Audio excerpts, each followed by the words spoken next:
Hello, this is C.H.E.K. Welcome back to my video blog. Today I thought I would address one of the most common questions I get is how do I eat and what are my opinions on this diet or that diet. So you can see here, what is the best diet? Question mark followed by an exclamation mark. The question is, what is the best diet? Exclamation. If you think you have the best diet, then maybe this is a good video blog to be watching. The information that I'm sharing is in my book, How to Eat, Move, and Be Healthy, as well as much, much more that anyone can use to get themselves healthy for really quite cheaply and effectively. So know that if you're interested in more of my concepts or approaches, they are available to you in the book, How to Eat, Move, and Be Healthy, and my other resources, which you can find at CHEK as a good starter. Now, some of the issues I'm going to talk about today are, what is the best diet? The best diet, is it the paleo approach? I have people that are vegetarians or who are in angst over eating meat with various reasons that they don't want to kill animals. And then we have this diet or that diet is the best. So people refer to the China study, Hunza's, and other focus studies.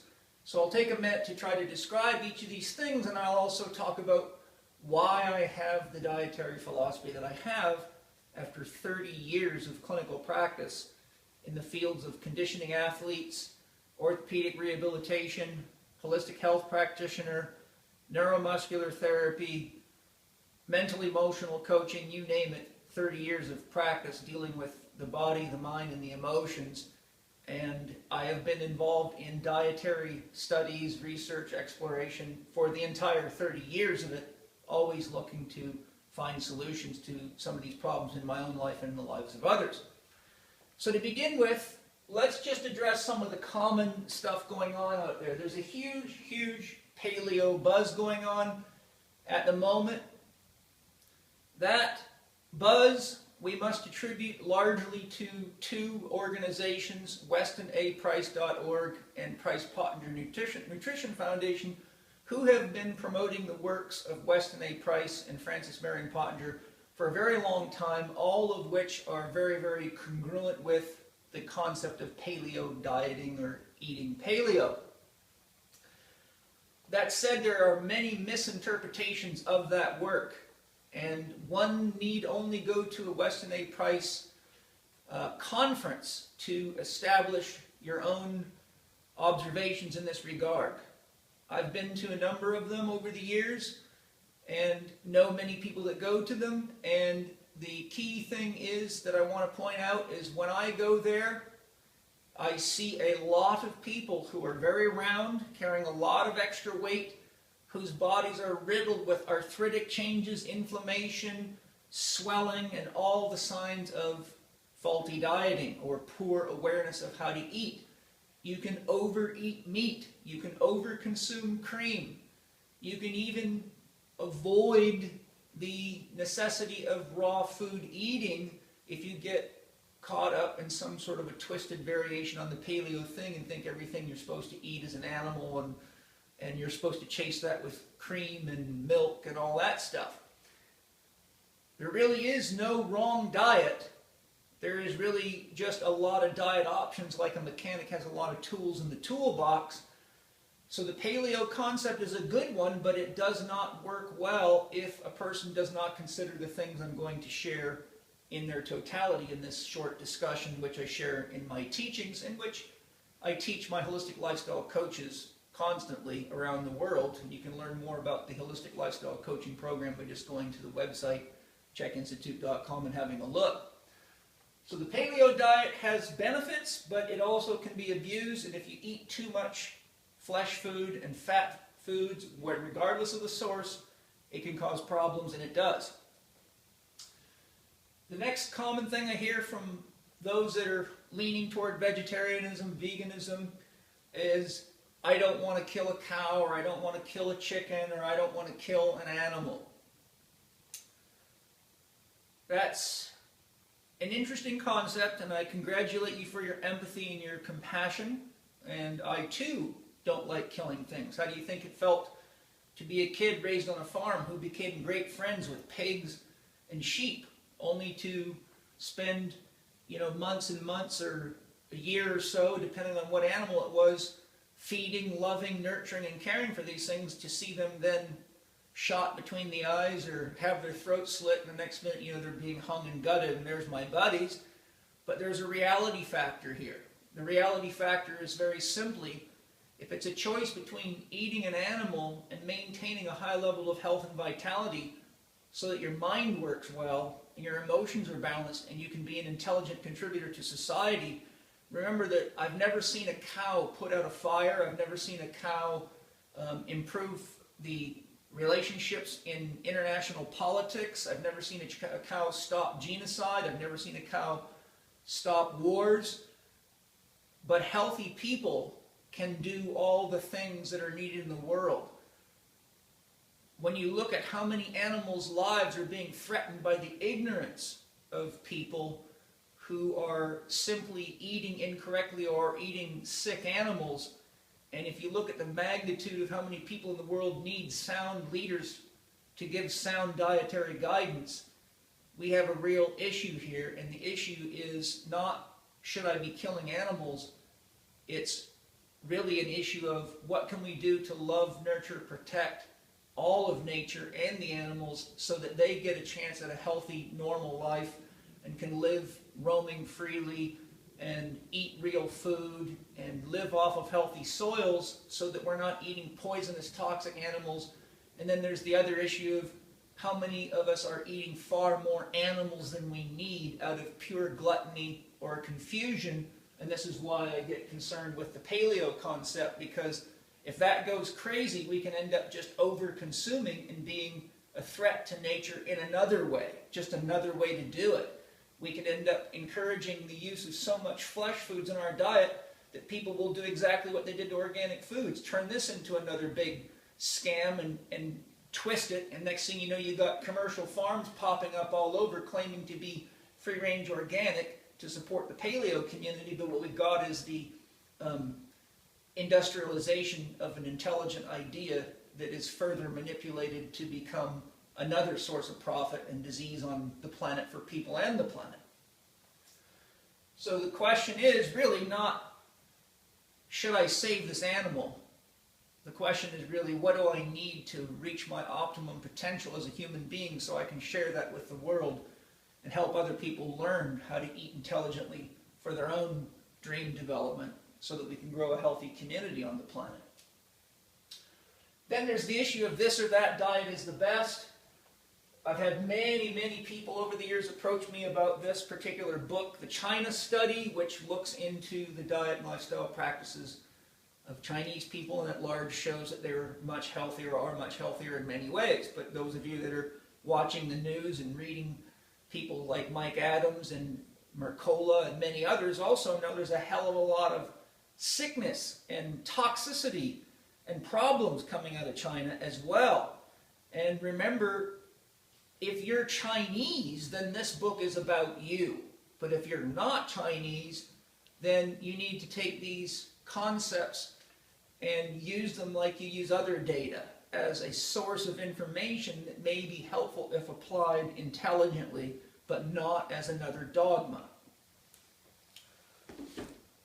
So we've also got the Hunzas, who were studied by Sir Robert McCarrison for the purposes of helping the British military identify what was wrong with all the young men in Britain when, during the Second World War, almost 50% of young recruits were turned away due to issues of malnutrition, 90% of which the physicians said were not effectively capable of being rehabilitated effectively within the time scope reasonable for military action. They had very similar findings in the First World War, believe it or not, and that was a long time ago. So these issues have been looked into deeply. Then you have Weston A. Price's book, Nutrition and Physical Degeneration, which I believe is the magnum opus of diet and lifestyle issues. Anyone who studies nutrition or has any interest in it should read that book first, because he looked at native populations worldwide while there were still some of them around in the early 1900s. That book gives you the most balanced approach to all of this stuff. Yet I've seen many confuse that information very badly as well, as I mentioned about the Weston A. Price Conference. This has nothing to do with the Weston A. Price organization. I'm just talking how people can take a concept and also abuse the concept out of ignorance or misinformation. So, on my personal history and rationale, I'd like to share briefly what I've come to understand over 30 years of clinical practice and 52 years on the planet. First of all, my experience with vegetarianism. One, my mother was a practicing yogi for probably 25 plus years of my life, from the time I was about 12 years old through my entire childhood and early adolescence. For 25 years, she was a yogi and studied the teachings of Paramahansa Yogananda and the Self-Realization Fellowship, so my whole diet and lifestyle conformed to those principles. Yogananda, like Rudolf Steiner, encouraged people to seek a vegetarian diet, but both Steiner and Yogananda did it with a qualifier, that nobody should try to eat as a vegetarian until it came naturally to them.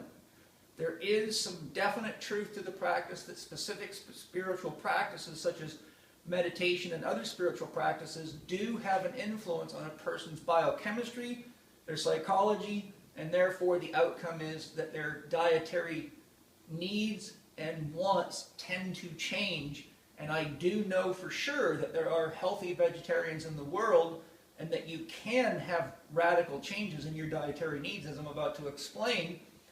So I don't have anything to say negative about vegetarianism or any diet if it's used intelligently. My experience was this: when my mother started in this religion, I too became a vegetarian, and after about 6 months I started to feel weak, tired, and couldn't think very well, and my parents knew something was wrong because I couldn't work like I normally did on the farm. I kept running out of energy. My mother took me to a naturopathic physician, found out I was anemic. We told him I'd been eating as a vegetarian, and he told my mom very few people can handle eating that way, especially children that are growing, and especially physically active children like your son. Feed the kid a steak and he should be fine. I went home, ate a big piece of meat, and the medicine worked almost immediately, and within a couple of days of eating meat I was back to normal. So my first exposure to vegetarianism came early, and my mother was quite skilled at it, so it wasn't like I was doing it wrong. My genetics just would not allow it, and we'll talk more about that. As we're going through these topics, keep in mind that your genetics, the stressors that you're exposed to on a daily basis, your specific needs that you may have, such as if you're an athlete training for triathlon who was eating paleo and lifting weights 6 months ago but now switches sports, you may find that your specific needs change due to the change in the environmental stressors that you're putting on yourself externally and internally. And then we have to look at the environment. People's diets can be directly affected not only by the environment, the toxicity of the environment, but things like food availability. People like me that travel all over the world can tell you there's many times in many environments, such as airports, hotels, cities, where I can't even come close to getting the quality of food that I want to live on. And sometimes I have to make concessions to skip meat because I prefer not eating toxic meat. Therefore, I'll eat as a vegetarian for a meal or 2 or 3 or whatever I've got to do to make an intelligent decision. So all of those things are major influences in what we choose. Now, later on, a few years ago,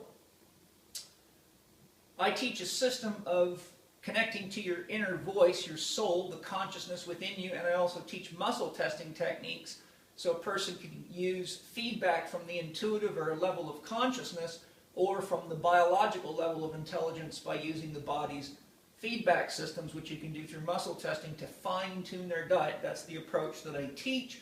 That's what I teach in my book, How to Eat, Move, and Be Healthy. And there's a tachometer diagram in there that shows you how to follow that and fine-tune. Many people have misunderstood me, though.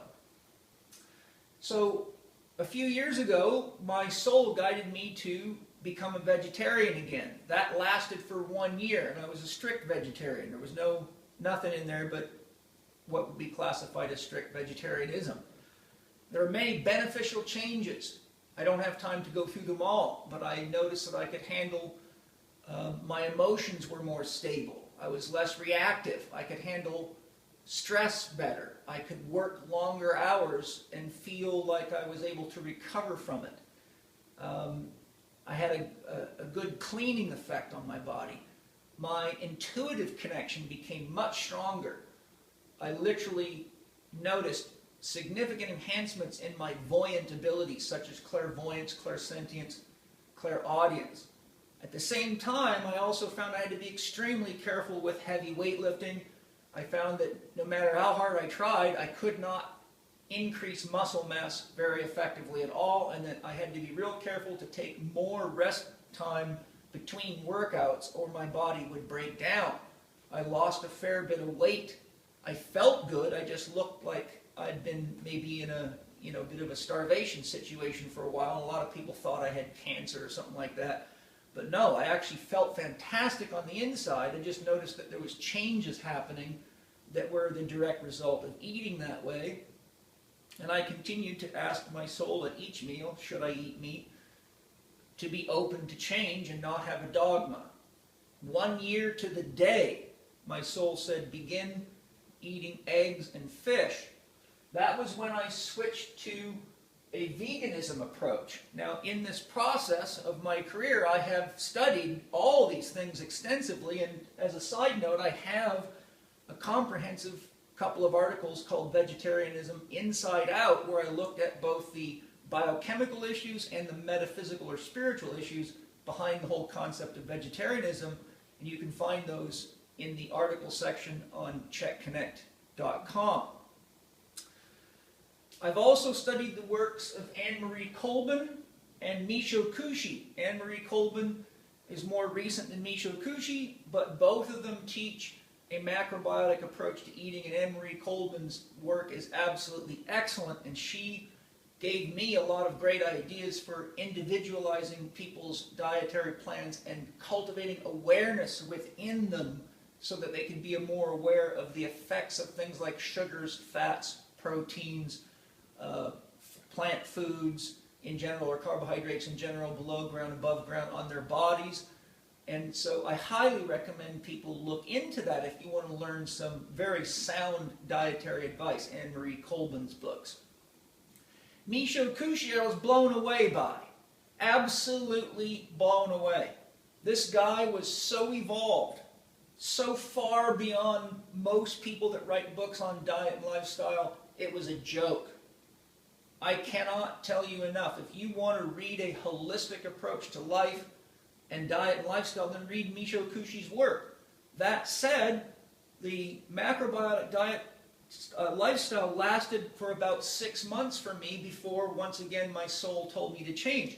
Now, I did have significant benefits when I started eating eggs and fish. I could train harder. I started putting on muscle mass by the minute. I watched my body growing from workout to workout. I wasn't training any differently. My mind got sharper. Now, remember, by the time I'd finished this 1 year, my body started needing to go the other way. I'd finished my clean out. I'd finished a bunch of spiritual practice I was doing. So it was just a natural progression for me. But I came to the same situation. I felt a lot better for about the first 4 months, but then my body started going into this state of needing and wanting. And I would ask my soul, and my soul guided me through 6 months of that. Then my soul said, go ahead and eat any flesh foods that you want, and that's where I'm at today. In my process, I've studied metabolic typing extensively. I've got all sorts of books in my library and DVDs and documentaries and all sorts of stuff dealing with all issues of metabolic typing. I've looked at lots of different books on metabolic typing and different systems. The one that I chose to study and use was the teachings of Bill Walcott.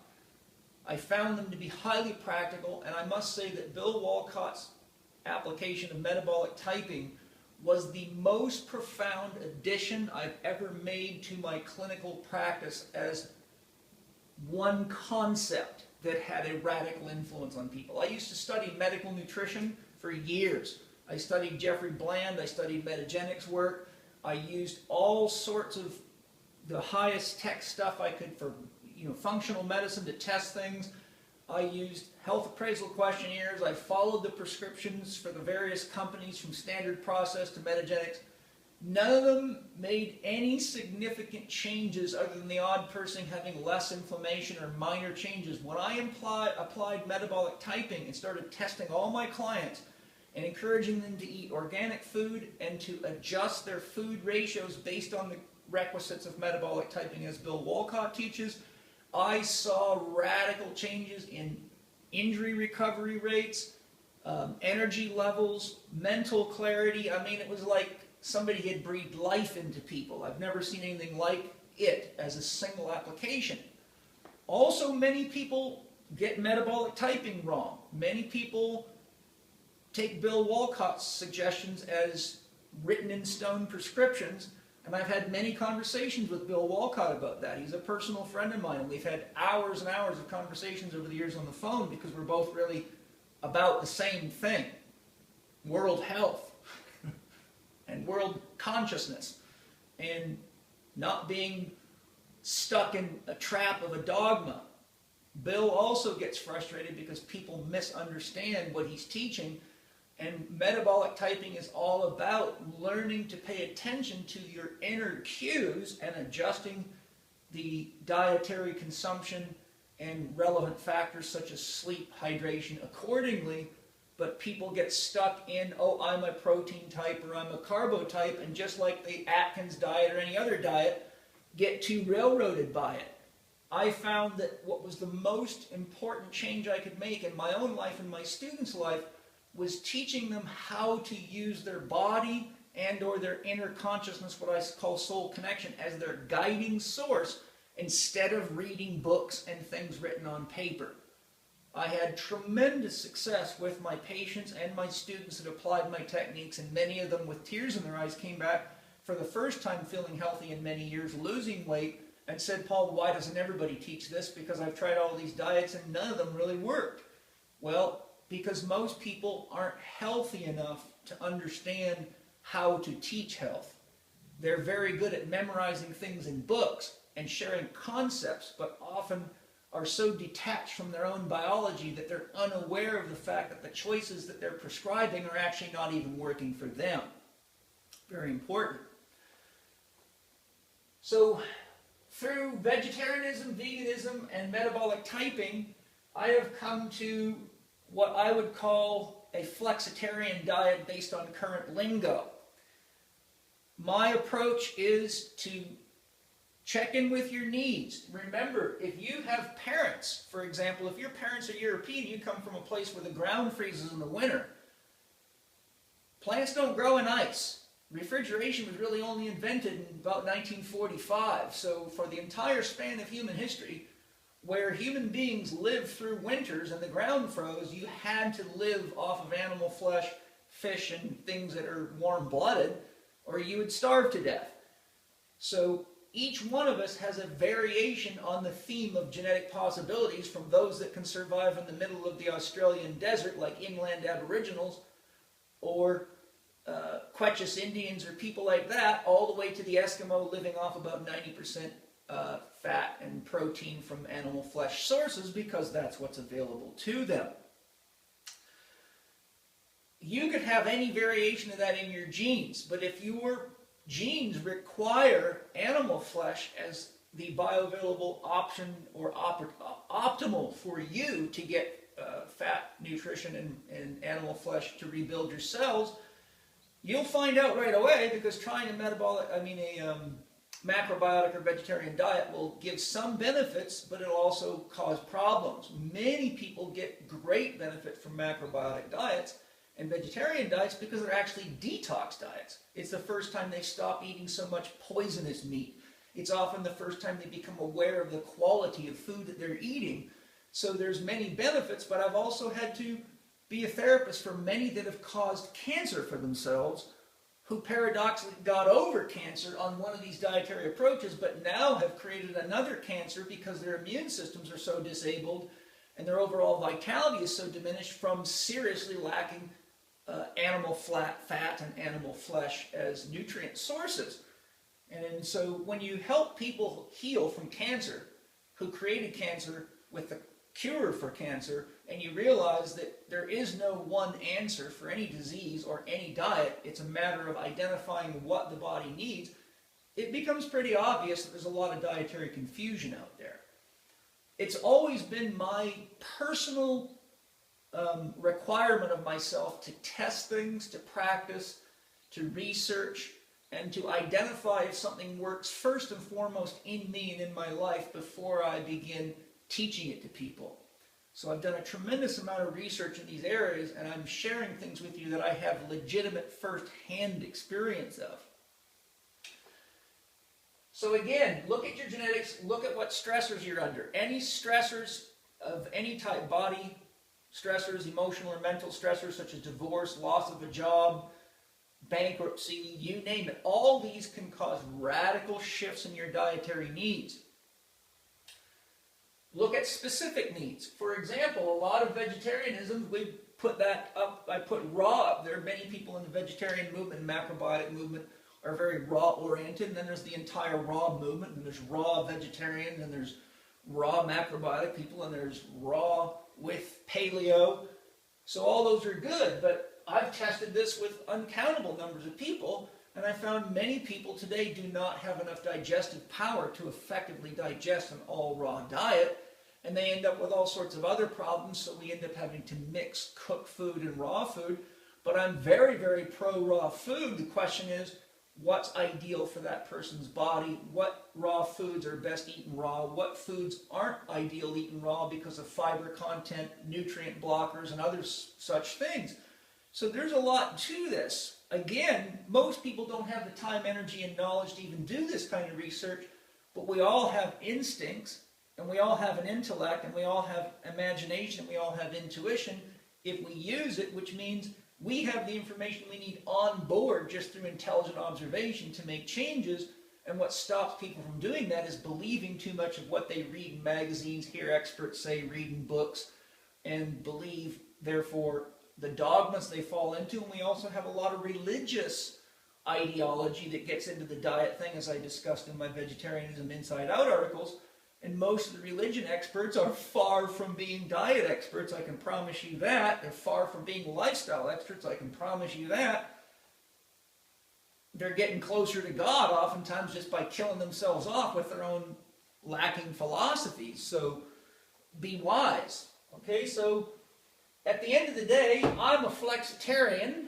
I teach that method because it works, and it means everyone gets what they need, and that all we got to do is increase the quality of the food on the planet, quit destroying nature, and we will have the grand reward of elevated consciousness and leaving the planet safer for the animals, the plants, and the people that may live here.